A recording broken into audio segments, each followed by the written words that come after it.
नमस्कार दोस्तों, target with PS Parihar channel में आपका स्वागत है। सुबह के इस वीडियो में ऐसी सूचनाएं होती हैं जो विभिन्न समाचार पत्रों पर छाई हुई होती हैं और विद्यार्थियों के लिए आवश्यक होती हैं। तो आइए शुरू करते हैं और देख लेते हैं कि आज के समाचार पत्रों में ऐसी कौन कौन सी सूचना है। सबसे पहली सूचना है संघ लोक सेवा आयोग की परीक्षाओं की स्थिति की। लिखा है संघ लोक सेवा आयोग परीक्षा में अंग्रेजी माध्यम का ही दबदबा। लिखा है यूनियन पब्लिक सर्विस कमीशन में पिछड़ता हिंदी माध्यम, मुख्य परीक्षा का सिलेबस बदलने और स्त्री सामग्री तथा मूल प्रश्न पत्र के अंग्रेजी में होने के कारण हिंदी माध्यम पिछड़ रहा है।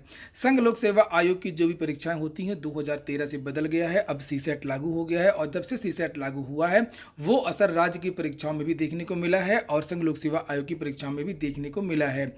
इसके बहुत सारे रीजन हैं। इसमें ये जो पूरा लेख है इसमें लिखा हुआ है कि चूंकि अब जो वैकल्पिक विषय होता है पहले 2 होते थे, अब 1 कर दिया गया है। इस वजह से भी विद्यार्थी पिछड़ रहे हैं और समान अध्ययन का जो भाग है वो बढ़ा दिया गया है। समान अध्ययन का जो पुस्तिकाएं होती हैं, जो किताबें होती हैं, जो सामग्री होती है वो अंग्रेजी जो माध्यम की किताबें होती हैं उसमें ज़्यादा अच्छी होती हैं। और यहाँ पर लिखा है कि हाल ही में संघ लोक सेवा आयोग ने यहाँ पर पीसीएस लिखा है, पीसीएस नहीं है, वो आईएएस परीक्षा जो होती है यूपीएससी की 2019 का अंतिम परिणाम जारी किया है। हर साल की तरह इस बार भी हिंदी माध्यम से सफल अभ्यर्थियों की संख्या नाममात्र ही है। कुल 829 में से केवल 15 अभ्यर्थी ही हिंदी मीडियम के चयनित हुए हैं। तो अगर आप लोग हिंदी माध्यम के हैं तो इसके बारे में विचार कर सकते हैं। लिखा है कि पिछले करीब 8 साल से यूपीएससी में हिंदी माध्यम के अभ्यर्थी पिछड़ रहे हैं। इसके लिए यूपीएससी की नीति को जिम्मेदार ठहराया जा रहा है, पर यह एकमात्र कारण नहीं है। दरअसल 2013 में जब यूपीएससी मुख्य परीक्षा के सिलेबस में आमूल-चूल परिवर्तन कर दिया गया था, तभी से हिंदी माध्यम के अभ्यर्थियों की संख्या कम होने लगी। वर्ष 2013 में हिंदी माध्यम के जो अभ्यर्थी थे उनका पासिंग जो प्रतिशत था वो 17 था और नीचे लेकर जो कम होकर 2011 में 2014 में हो गया 2.11%, 2015 में हो गया 4.28% और 2016 में हो गया 3.45% और 2017 में हो गया 4%, 2018 में 2.16% और 2019 में केवल 2% विद्यार्थी ही हिंदी माध्यम के जो विद्यार्थी हैं वो पास हो पा रहे हैं। Lal Bahadur Shastri national academy of administration के आंकड़ों पर नज़र डालें तो पता चला है कि वर्ष 2018 में 370 आईएएस प्रशिक्षार्थियों में से सिर्फ 8 अभ्यर्थी ही हिंदी माध्यम के थे। ये देखिए, यूपीएससी में हिंदी माध्यम के पिछड़ने के कई कारण हैं। दरअसल 2013 से पहले की परीक्षा पद्धति में 2 वैकल्पिक विषय हुआ करते थे, जिसकी हिस्सेदारी पूरे सिलेबस में अंकों में लगभग 60% हुआ करती थी। यानी 2000 की जो लिखित परीक्षा होती थी नंबर की, उसमें 1200 नंबर का केवल ये लिखित जो ऑप्शनल विषय होता था वही होता था। लिखा है समान अध्ययन की भूमिका जो थी वो केवल 30% ही थी, यानी कि 600 नंबर का ही जीएस आया करता था 2000 में। सामान्य अध्ययन में हिंदी माध्यम के उम्मीदवारों को पिछले करीब 20-22 साल में कभी अंग्रेजी माध्यम की तुलना में बराबर या अधिक अंक मिले ही नहीं।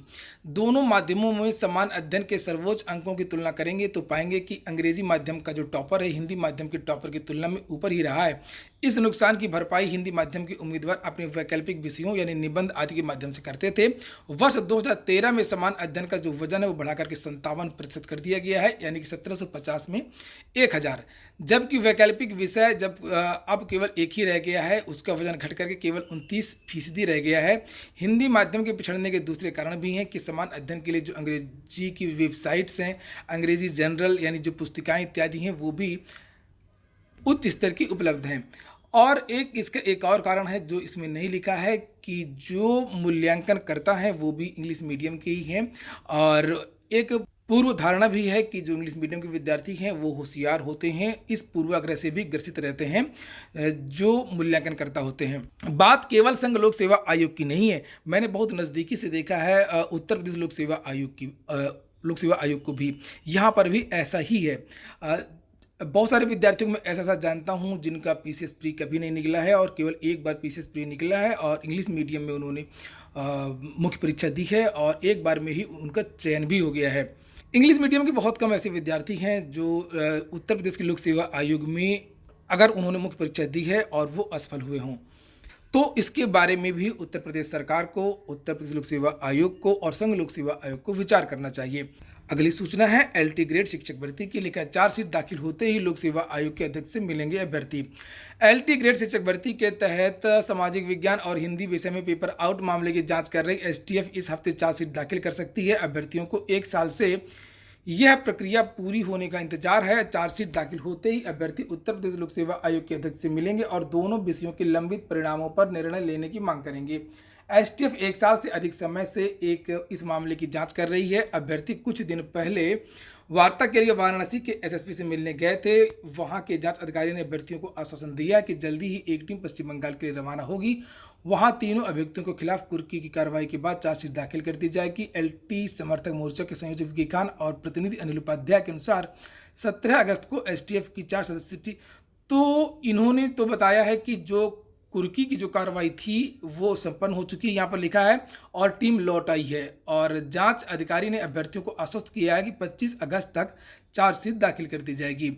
तो इसके बाद उम्मीद है कि हो सकता है कि हिंदी और सामाजिक विज्ञान का जो परिणाम है उस पर कोई निर्णय लोक सेवा आयोग ले सके। इसके बाद में अगली सूचना है टीजीटी पीजीटी भर्ती की। मैंने आप लोगों को कल ही बताया था कि टीजीटी पीजीटी की जो नई भर्ती है उसका विज्ञापन अक्टूबर के प्रथम सप्ताह या सितंबर के लास्ट में आ सकता है। वेबसाइट तैयार हो रही है और जो भर्ती आएगी वो इसी माध्यमिक शिक्षा सेवा चयन बोर्ड से ही आएगी, पुराने वाले भर्ती बोर्ड से। बहुत सारे विद्यार्थी इसके बदलाव के बारे में भी पूछ रहे थे, तो मैंने कहा था कि इसके बदलाव के बारे में मैं 1 या 2 दिन में आप लोगों को बता दूंगा। चर्चा है कि कुछ बदलाव जरूर होगा। बदलाव तो होगा, बदलाव केवल साक्षात्कार में होने जा रहा है। चर्चा है कि जो टीजीटी की भर्ती होगी उसमें कोई साक्षात्कार नहीं होगा और जो पीजीटी की भर्ती होगी उसमें साक्षात्कार रहेगा। रही बात सिलेबस की यानी समान अध्ययन इत्यादि की, तो उसमें इस बार कोई भी बदलाव होने अभी नहीं जा रहा है। जिस तरीके से पिछली भर्ती होती थी उसी तरीके से इस बार की भर्ती भी होगी। अगली सूचना है उत्तर प्रदेश लोक सेवा आयोग की भर्ती कंप्यूटर असिस्टेंट की। लिखा हुआ प्रयागराज लखनऊ के 54 केंद्रों पर हुई परीक्षा, सिर्फ 33% ही उपस्थित। कोरोना का असर, 67% ने छोड़ी कंप्यूटर सहायक की परीक्षा। उत्तर प्रदेश लोक सेवा आयोग ने अगस्त में 2 बड़ी परीक्षाएं कराई। दोनों परीक्षाओं में अभ्यर्थियों की उपस्थिति अपेक्षा से बहुत कम रही। रविवार को आयोजित कंप्यूटर सहायक परीक्षा 2019 में अभ्यर्थियों की उपस्थिति सिर्फ 33% ही रही। स्पष्ट है कि कोरोना के खौफ से बड़ी संख्या में अभ्यर्थियों ने परीक्षा छोड़ दी। इससे पहले 16 अगस्त को हुई खंड शिक्षा अधिकारी बीईओ में केवल 44% अभ्यर्थी उपस्थित हुए। कंप्यूटर सहायक की परीक्षा में हालात और बदतर हो गए। अभ्यर्थियों ने तेजी से बढ़ रहे कोरोना संक्रमण के कारण दोनों ही परीक्षाएं स्थगित किए जाने की मांग की थी, लेकिन आयोग इसके लिए तैयार नहीं हुआ। असल में इसका एक कारण और था कि कंप्यूटर सहायक की जो ये भर्ती हुई थी उसमें केवल 13 पद ही थे, तो लोग इसकी वजह से भी उदासीन थे कि पदों की संख्या बहुत कम है और कैसे चयन हो पाएगा। इसके लिए 26,000 विद्यार्थियों ने आवेदन किया था और लगभग 8,000 विद्यार्थियों ने परीक्षा दी। 8,595 अभ्यर्थी ही परीक्षा में शामिल हो पाए हैं। अगली सूचना है असिस्टेंट प्रोफेसर के अभ्यर्थियों की काउंसलिंग। कल से प्रदेश के शासकीय सहायता प्राप्त एडेड डिग्री कॉलेजों के लिए असिस्टेंट प्रोफेसर समाजशास्त्र विषय के चयनित अभ्यर्थियों की काउंसलिंग मंगलवार से होगी। इसके लिए उच्च शिक्षा निदेशालय सोमवार को 24 अगस्त को डाटा लॉक कर देगा, जबकि 25 से 28 अगस्त अभ्यर्थी अपने पसंदीदा कॉलेज का विकल्प भर सकेंगे। डाटा प्रोसेसिंग 29, 30 और 31 अगस्त को किया जाएगा। काउंसलिंग के अंतिम दिन यानी 31 अगस्त को सारी प्रक्रिया पूरी करके चयनितों को नियुक्ति पत्र जारी कर दिया जाएगा। अगली सूचना है नीट जेईई परीक्षा टालने के लिए 4,000 छात्रों ने की भूख हड़ताल। कोरोना के बढ़ते मामलों के बीच नीट जेईई समेत अन्य प्रवेश परीक्षाएं टालने की मांग करते हुए 4,000 से अधिक छात्रों ने रविवार को 1 दिन की भूख हड़ताल की। वामपंथी छात्र संगठन ऑल इंडिया स्टूडेंट एसोसिएशन के अनुसार 4200 से अधिक छात्रों ने अपने अपने घर पर भूख हड़ताल की है।